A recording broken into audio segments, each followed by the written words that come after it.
Bismillahirrahmanirrahim. Assalamualaikum warahmatullahi wabarakatuh. Sahabat Bawaslu sekalian, kembali lagi bersama channel YouTube Bawaslu Kabupaten Kaur. Untuk agar tidak ketinggalan seputar obrolan kepemiluan bersama channel YouTube kita, jangan lupa sahabat Bawaslu sekalian, like, comment, and subscribe channel YouTube Bawaslu Kabupaten Kaur. Sahabat Bawaslu sekalian, pada hari ini kita akan mengobrol masalah pengawasan partisipatif. Apa itu pengawasan partisipatif dan apa pentingnya sebenarnya pengawasan partisipatif terhadap suksesnya pemilu tahun 2024 mendatang.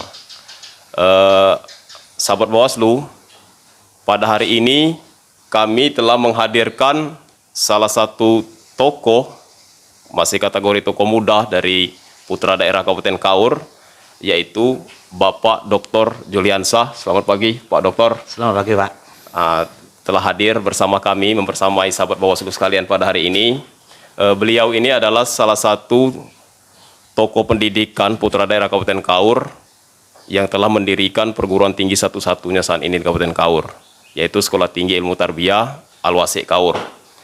Pada hari ini kami undang beliau karena kami nilai cukup kompeten untuk memberikan penyadaran, memberikan literasi kepada sahabat Bawaslu sekalian untuk melibatkan secara aktif, untuk berpartisipasi secara aktif untuk sama-sama mensukseskan gelaran pemilu tahun 2024 mendatang.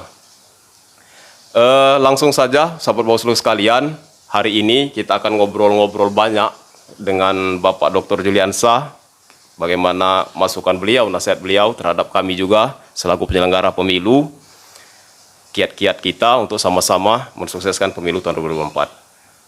Bapak Julian tadi telah kami perkenalkan, namun boleh Pak untuk memperkenalkan diri, mungkin secara biografi Bapak, mungkin banyak yang belum tahu ini biografi Bapak, apa misalnya terkait pendirian kampus, mungkin bisa dijelaskan Pak? Ya. Sebelumnya terima kasih. Assalamualaikum warahmatullahi wabarakatuh. Waalaikumsalam warahmatullahi wabarakatuh. Pertama-tama kami ucapkan terima kasih kepada pihak Bawaslu Kabupaten Kaur yang sudah mengundang kami untuk berbincang-bincang di kantor yang sangat kita cintai ini dalam rangka obrolan tentang bagaimana langkah-langkah kita, kiat-kiat kita untuk sama-sama menyukseskan pemilu 2024. Nah, tentu suksesnya pemilu 2024 ini adalah tanggung jawab kita bersama, Bapak. Betul, Pak. Tanggung jawab kita bersama, karena pemilu adalah pestanya rakyat, pesta demokrasi. Oleh karena itu, masyarakat harus ikut aktif dalam berperan bagaimana nanti pemilu ini bisa luber dan jurdil, Bapak ya. Langsung umum, bebas, rahasia, jujur dan adil Pak ya, sesuai dengan cita-cita apa yang diamanatkan oleh undang-undang. Nah, oleh karena itu semua itu adalah kewajiban kita bersama secara umum, bukan hanya kewajiban pihak penyelenggara saja, karena terlalu sedikit pihak penyelenggara, terlalu luas Kabupaten Kaur ini kalau hanya mengandalkan dari pihak penyelenggara. Oleh karena itu kami sebagai perguruan tinggi Bapak akan berperan aktif dengan keberadaan perguruan tinggi yang ada di Kabupaten Kaur, karena memang latar belakang keberadaan perguruan tinggi di Kabupaten Kaur ini salah satunya bisa berkontribusi bagaimana kemajuan Kabupaten Kaur ini dalam semua bidang memang konsen kepada dunia pendidikan. Kita di Kabupaten Kaur selama ini belum ada perguruan tinggi yang berdiri sendiri. Oleh karena itu kita dengan teman-teman, dengan kawan-kawan, dengan tokoh-tokoh masyarakat yang ada di Kabupaten Kaur, bagaimana supaya berdirinya perguruan tinggi.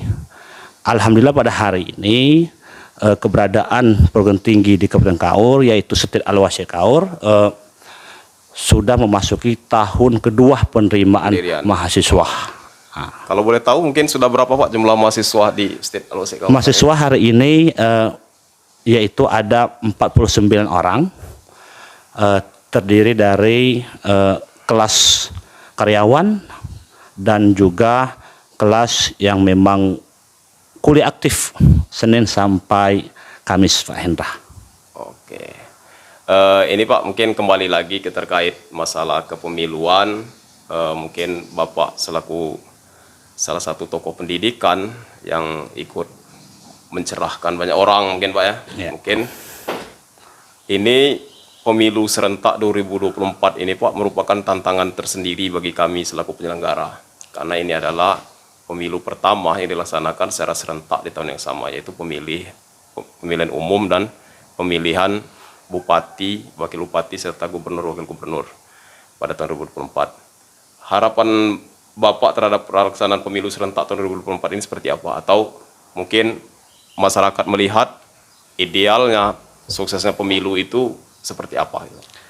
Ya, idealnya suksesnya pemilu tentu adalah ketika pemilu itu bisa berlangsung dengan baik sesuai dengan apa yang diamanatkan oleh undang-undang, Bapak. Apa yang diamanatkan oleh PKPU.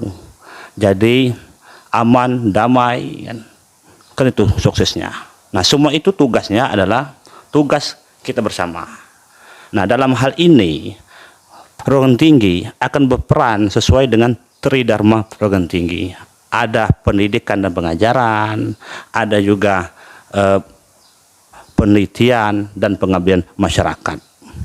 Dan saya rasa mungkin itu bisa dikorelasikan nantinya Pak ya dengan pengabdian masyarakat yang dilakukan oleh mahasiswa dengan keikutsertaan secara aktif mungkin terhadap proses pengawasan secara partisipatif di kegiatan kepemiluan ini. Ya, tentu bisa itu Pak Hendra. Karena mahasiswa tugas yang sangat penting itu bukan hanya belajar di kampus. Itu yang perlu digarisbawahi Pak ya. Itu yang perlu digarisbawahi sebagai peran mahasiswa. Bukan hanya menambah ilmu intelektual untuk kepentingan individu, tapi bagaimana mengimplementasikan di tengah-tengah masyarakat. Dia adalah merupakan garda terdepan untuk menjunjung tinggi nilai-nilai keadilan sosial bagi seluruh rakyat Indonesia.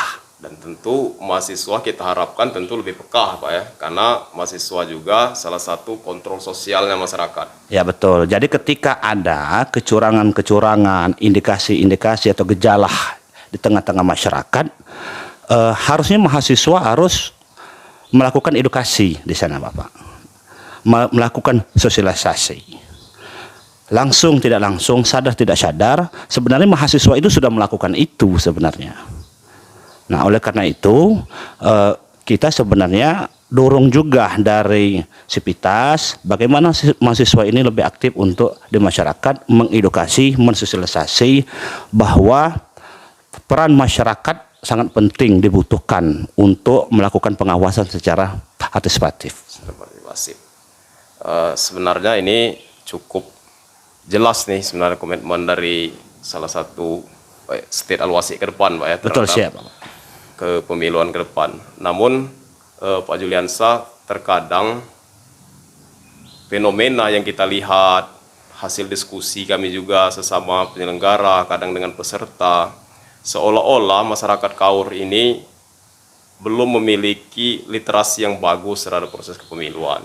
Sehingga berdasarkan, contohnya saja misalnya, berdasarkan indeks kerawanan pemilu yang dirilis oleh Bawaslu Kabupaten Kaur, salah satu elemen yang diukur misalnya masalah money politik. Money politik masih sering sekali terjadi.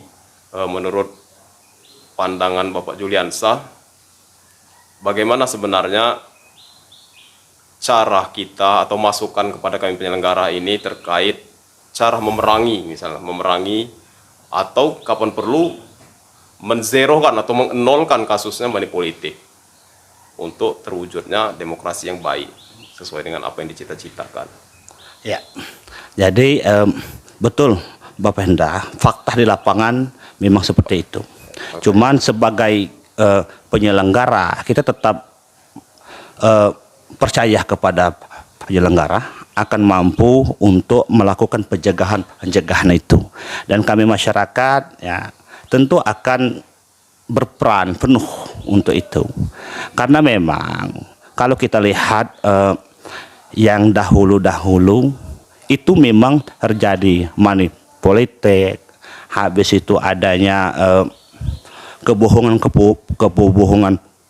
publik untuk memenangkan misalnya salah satu calon segala macam, baik secara lisan maupun secara tulisan itu dilakukan oleh masyarakat. Nah, yang kita sayangkan melakukan itu bukan hanya masyarakat yang kelas bawah, bukan hanya para emak-emak, para bapak-bapak yang tidak sekolah, tapi bahkan yaitu para kaum intelektual, para orang-orang yang sudah kita kasih tiket untuk menjadi pejabat. Itu oknum mungkin ada record ya. Cuman itu fakta yang terjadi kalau kita lihat di lapangan. Nah, oleh karena itu kita dari perguruan tinggi berharap sama-sama saling mengingatkan ketika ada pelanggaran-pelanggaran atau indikasi, mari kita melaporkan kepada pihak Bawaslu biar mereka yang menindak, jangan kita menghakimi kita sesama masyarakat, karena semua itu akan bisa kita atasi kalau kesadaran masyarakat itu timbul dari diri sendiri. Yang pertama adalah bagaimana orang yang akan dipilih sadar bahwa dia memiliki tugas tanggung jawab sebagai pengawasan partisipatif juga, dan juga kita yang akan memilih juga kita harus sadar bahwa langkah kita hari ini adalah menentukan 5 tahun yang akan datang, Pak Hendra. Seharusnya masyarakat secara pribadi pun memiliki tanggung jawab moral, Pak ya. Harus, karena demokrasi ini milik kita bersama, negeri ini milik kita bersama, bukan milik orang yang akan kita kasih tiket menjadi pejabat, bukan milik orang yang sudah kita kasih tiket menjadi pejabat. Memang idealnya seperti itu, Pak Hendra. Cukup menarik tadi, Pak. Mudah-mudahan kan masyarakat kita semakin tercerahkan dengan banyaknya keterlibatan seluruh elemen masyarakat untuk mewujudkan pesta demokrasi ke depan yang lebih baik.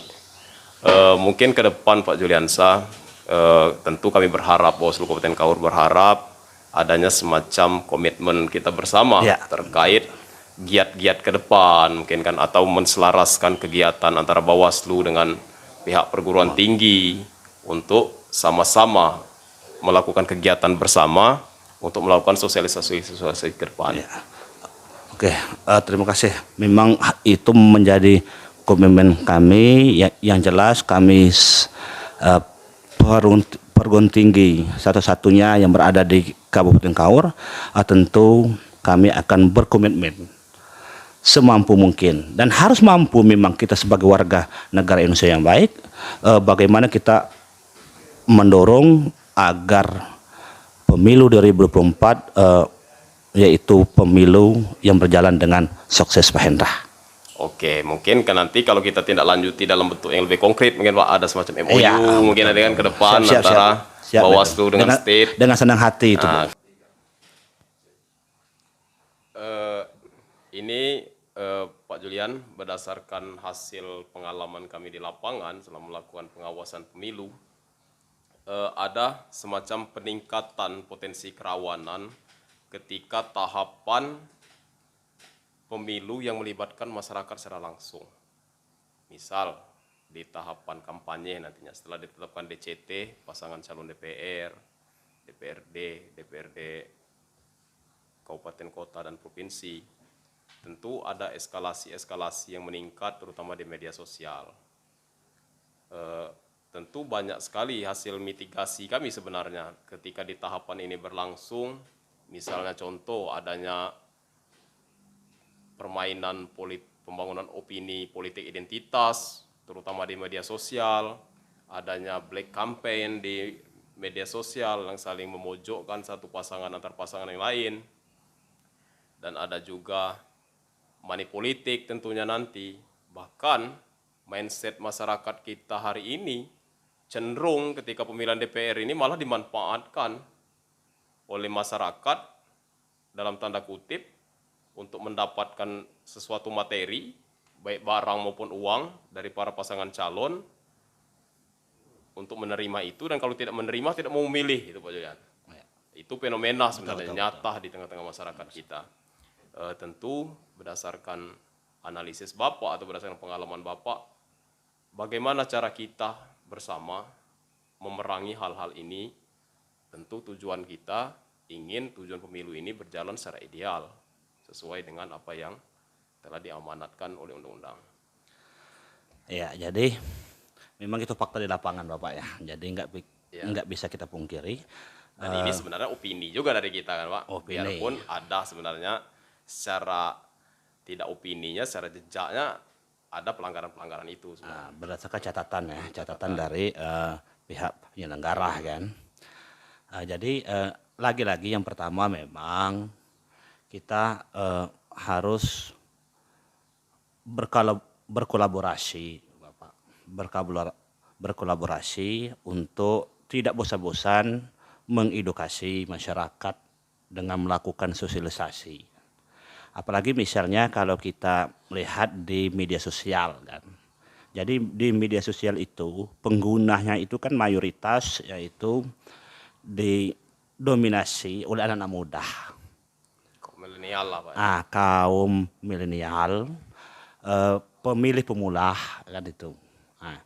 Jadi sebenarnya makanya sosialisasi itu penting juga saya rasa, bagaimana kita bersosialisasi di sekolah-sekolah misalnya kalau memang tidak menyalahi aturan dari pihak penyelenggara misalnya kan, untuk mengedukasi anak-anak muda kita yang akan melakukan pemilihan nanti. Atau apalagi anak muda, mungkin pemilih pemula Pak ya, mungkin pengalaman pertama mereka. Nah, pengalaman pertama. Kadang-kadang anak muda ini ketika dia ada salah satu calon yang memang diidolakan, dia akan terikut arus, karena anak muda adalah anak yang memang bersemangat ya. Kadang-kadang semangat itu yaitu ada ambisius di situ. Jadi dia sangat perlu sekali sebenarnya kita untuk melakukan edukasi itu kepada anak-anak muda. Nah, selain itu juga siapa yang lebih misalnya berkompeten untuk mengawasi media sosial segala macam, memang secara aturan kan ada itu nanti Bapak ya.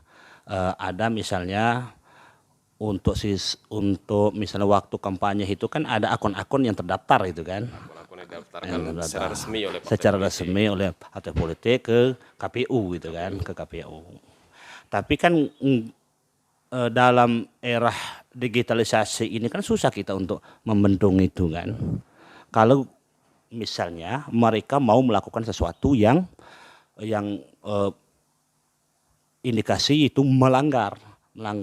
Oleh karena itu sebelumnya itu memang harus melakukan sosialisasi tadi Bapak sebenarnya. Kalau di tengah-tengah masyarakat ya, misalkan kita kan ada